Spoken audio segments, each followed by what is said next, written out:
Alright, so we have a bar crusher here behind us. We're going to set it up to do a 3D scan so we can design and fabricate a Minn Kota bracket for it.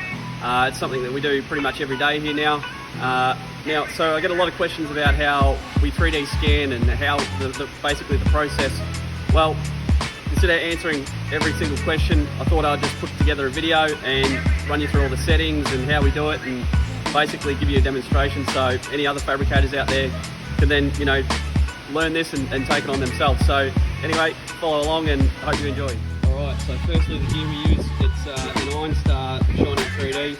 It's basically an entry-level 3D scanner, but it does punch above its weight. It does a fantastic job and does everything we need it to do. So we set up a new project here. We're going to have the settings as an object. Start with a few things. So flat panels and stuff without much change or texture, right? It really struggles with picking it up and mapping that. So what you want to do is put all these tracking dots on.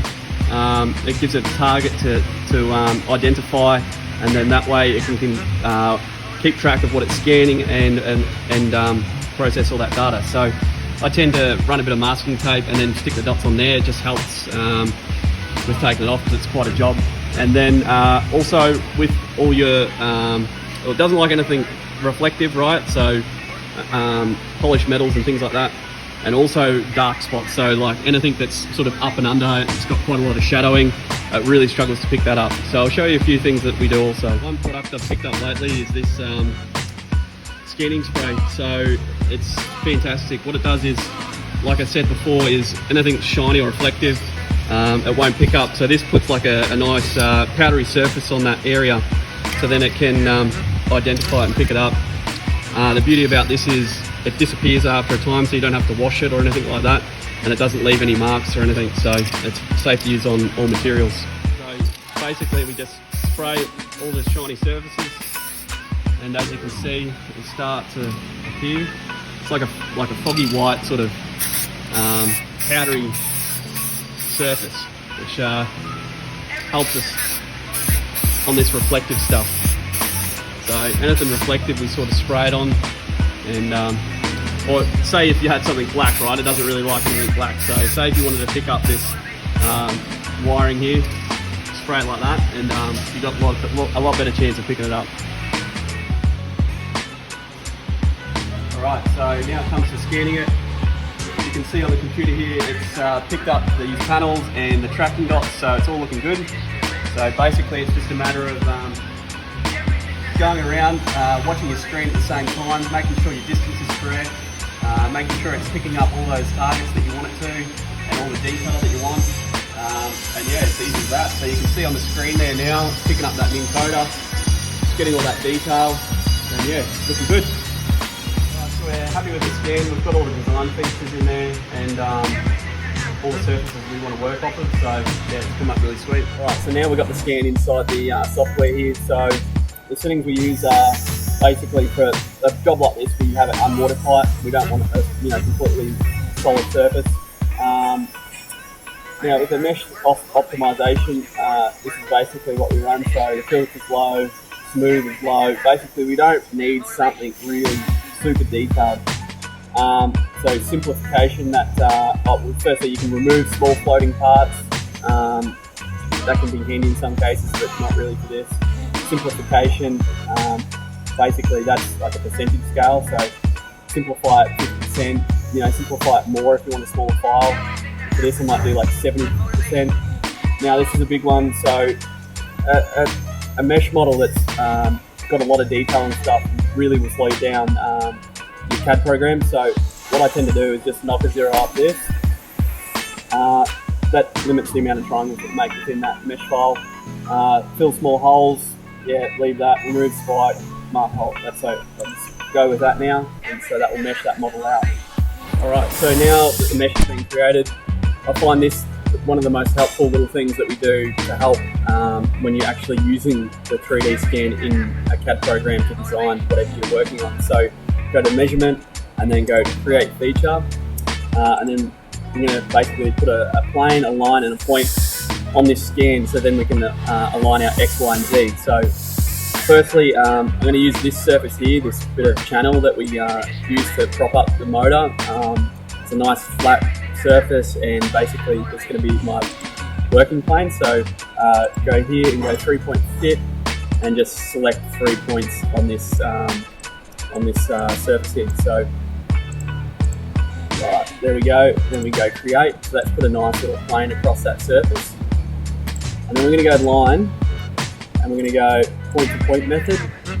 And basically, I might use like this point here and this point here, which is going to give me a nice east and west, I'd say, of this scan, right? So we're going to go from this point here, right, to the same sort of point on the electric motor. So if I just scroll around and go here, that's going to give us a nice little axis to work on. So we're going to go create, and then point. Well, I mean, you could do like the north point, or whatever you sort of want it to line up with. That isn't very helpful, but anyway, so I might use this little feature here to line up like center of this motor. So we're going to go select points. I'm going to sort of roughly click on the center of that. So we've got create, right? And then we close that. So you've got a feature list here, right? Got all those features. Close that, and then we go move, right? And we go 3, 2, 1 system. So we've got all our features there. We're going to select the plane.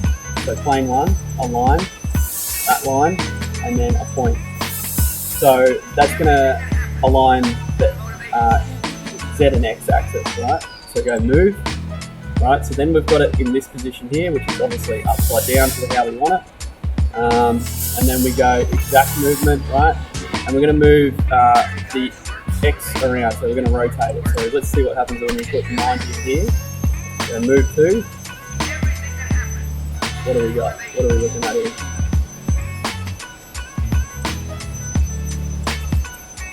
Right, so that's pretty decent. That alignment there, how we want it. Obviously, it says here top, and we're looking at the front of the scan. But when you're in your CAD program, you can obviously change those. So what I generally do is just leave it at that sort of point and get straight into the CAD program and start designing from there. So, like I said, that's lined up this electric motor really well on the X, Y, and Z.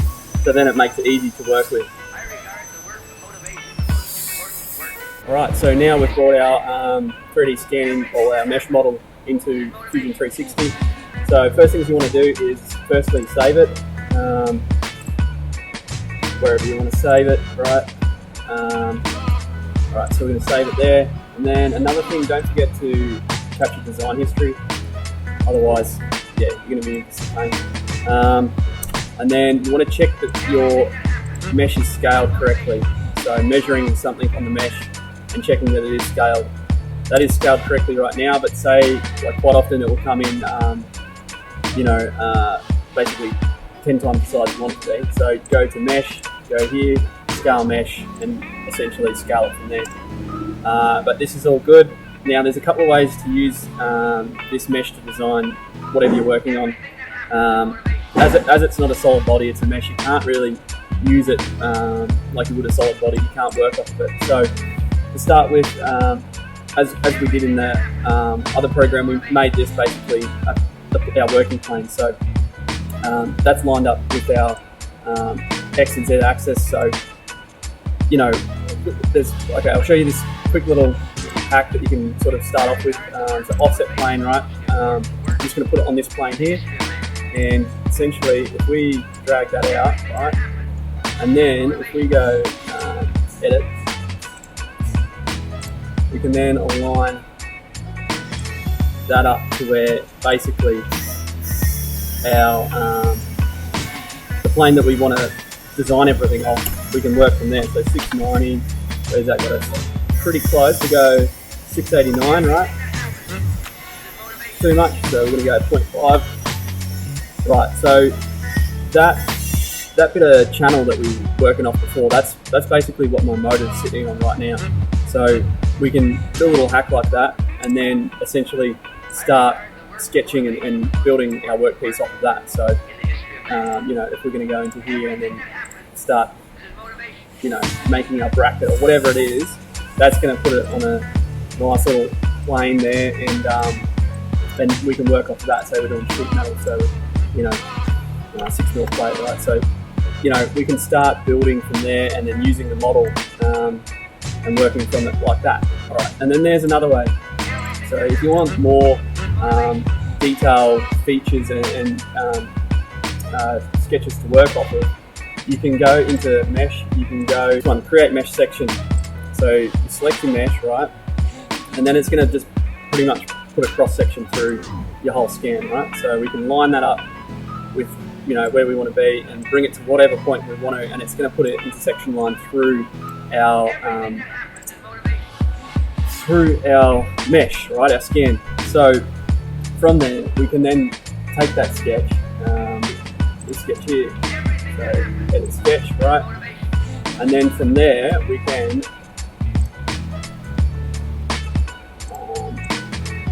fit curves to mesh section, right? So from here we can do splines and straight lines and arc circles, whatever you want, and we can, what I normally do in here, so this is like how accurate or tolerance you want on it. We'll just leave it for now, but we're going to do a spline, right? So say this line here, right, we want that, and we're going to have like a series of these through here because we want to essentially loft that piece out and make a solid body out of it. Say if we wanted to cut or sculpt something, that's what we'd do there. Then we've got an actual sketch line to work off of. So that's how you do that, which is handy when I'm sort of got a sheet metal bracket or whatever it is, and I want to say, you know, use this rail here and loft it out. Use that to cut around a sheet metal part that I've designed. So I'll do it that way. But basically, that's how we use a 3D scan and the little things that we've sort of found that makes it easy. Certainly haven't come up with this ourselves. We've had a lot of help from other people around us, especially Luca. Thanks to Luca, he's really helped us out with our 3D scanning.